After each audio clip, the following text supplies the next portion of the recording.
This story isn't, the ending of the story isn't as sad as it sounds. So bear with me.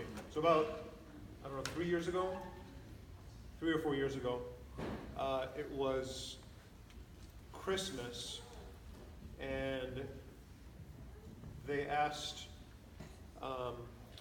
for somebody to go to our parish in Phoenix because the priest there needed some help with the masses for Christmas.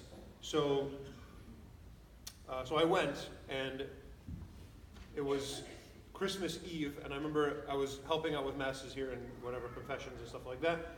And then I went to the airport, flew to Arizona, and got in my rental, and I was kind of hungry. I'd eaten since lunch. But I was also kind of late for Mass, the Mass that I was going to say. So I'm driving there, and on the way, I'm like making notes of where I want to eat after Mass is done. So I'm looking, and I'm kind of making a plan. All right, the In-N-Out's pretty close, and if not that, then... So I'm just kind of like paying attention on the drive.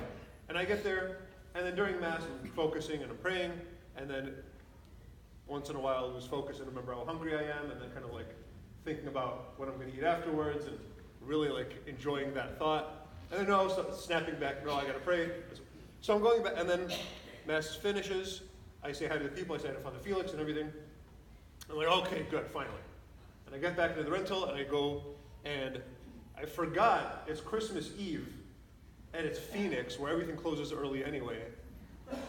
So In-N-Out's closed by then, really. So then I'm like, okay. So I start working down the list, and maybe you'll disagree with my ordering, but I went to Wendy's next, and Wendy's was closed too. And so I'm just kind of like lowering my standards as I'm driving around, as my blood sugar is going down, and I'm getting more grumpy, and I'm transitioning from self-pity to anger in my heart. And I'm just like, oh gosh, I'm just really upset, because when I'm hungry, I get upset. And then I keep lowering my standards. I'm down to like McDonald's at this point. And everything's closed. And I just kind of, just physically speaking, like I need some food. And I'm starting to look for anything. And I end up at a gas station, and the beef jerky and cheese that I got at that gas station was delicious. So why am I telling you this funny story? There were two things that I needed at that day. And the less important one was the food. You know, Jesus takes care of that in his own way, and it's kind of a passing thing. It doesn't matter. Okay, there's, 4,000 people? 4,000 just men, not counting women and children. So way more than 4,000. And there's a little bit of bread and a little bit of fish. All right, that's not, Jesus is the creator of the world incarnate. He can make food easy. That's not a challenge for him. The food part is not the problem. The heart is the problem. That's where, if there's a challenge for God, it's us.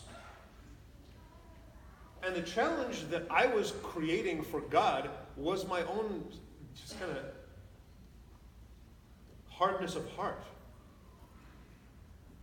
There's these people that are coming to Mass on Christmas, and they're there to receive God's graces, and I'm worried about what I'm going to eat afterwards. I'm the problem in that story, not hunger and not anything else.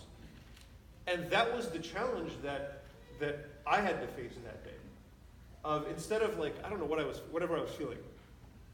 The not just the hunger, like, I'm here in this place where I don't know that many people, and I'm hungry, and all of this self-pity and the anger and this like, even being upset about empty things. That's the thing that I needed to like grow from.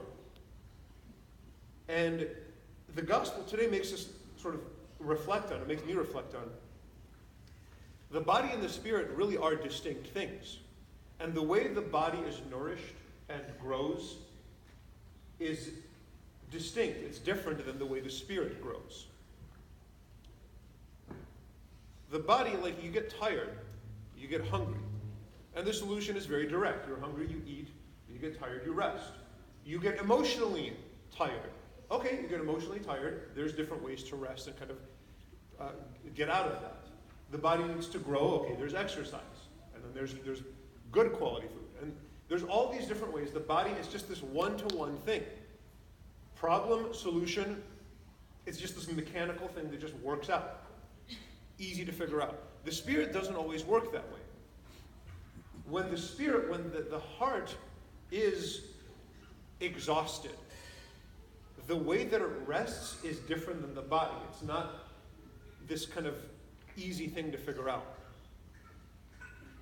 Now let me talk about the way the body rests for a second, because there's another problem there. Look at what happened in the gospel. These people were hungry. It looks like for 3 days they hadn't eaten much, if anything. I mean, probably they brought some snacks with them. Those snacks were probably gone at least a day before that. So they haven't eaten much. There's probably water around them, so they're drinking water. But they're really, really hungry. But Jesus didn't provide them a super fancy meal. The body doesn't need that to rest and to be nourished and to grow. It was bread and some dried fish. No seasoning at all that we know of. But that was enough. That's all the body really needs. And it's important in the Our Father, Jesus teaches us what to ask for. You know what he tells us to ask for? He knows we need things. Bread. Give us this day our daily bread. Daily here just means whatever will get us through the day. That's it. That's really all the body. Everything else is just ornament. It's fine. There's nothing wrong with it. Have a good meal. And have a good rest. But that's all you really need. It doesn't have to be, gosh, let me tell you why I'm saying this. I'm saying this because it's really easy for us to lose objectivity with this. It's really easy for us to say, I'm hungry, I need food. And it's a very, very fast, slippery slope to say, gosh, I've been working for a whole 3 days. I need a vacation. I need a spa day. I need a cruise. You see, we lose the objectivity so fast. You don't need that. It's fun once in a while. Go for it. Enjoy it. But don't act like you need. What you need is bread. And what you need is a Sabbath day to rest. That's what the body needs. But now we get back to the Spirit. The Spirit works backwards. How does the Spirit grow? How does the Spirit rest? The Spirit rests by working more, which is really weird. The Spirit is nourished not by taking in the way the body is. The Spirit is nourished by giving. And that's what I needed that day. That day I needed, for my heart to grow, it had to love more. And the thing that I was being resistant with was that. I was so worried about myself and all the silly things to be worried about my food. I was so narcissistic, sort of selfish, that it prevented me from loving the people that I was supposed to love at that moment. And when I came to that realization, I just kind of laughed at myself, like sitting on the hood of my car eating beef jerky. When I was able to just kind of like laugh and have that moment, I allowed God's grace to okay, grow up. There's more at stake here than what you're going to eat.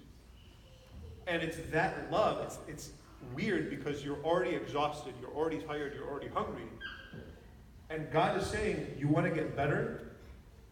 Get more tired. You're hungry, you want to feed your soul? Give more. And it works. And it works better than anything else. It works better than any vacation you'll ever find. Why? Because for the Spirit, it's not about just getting something.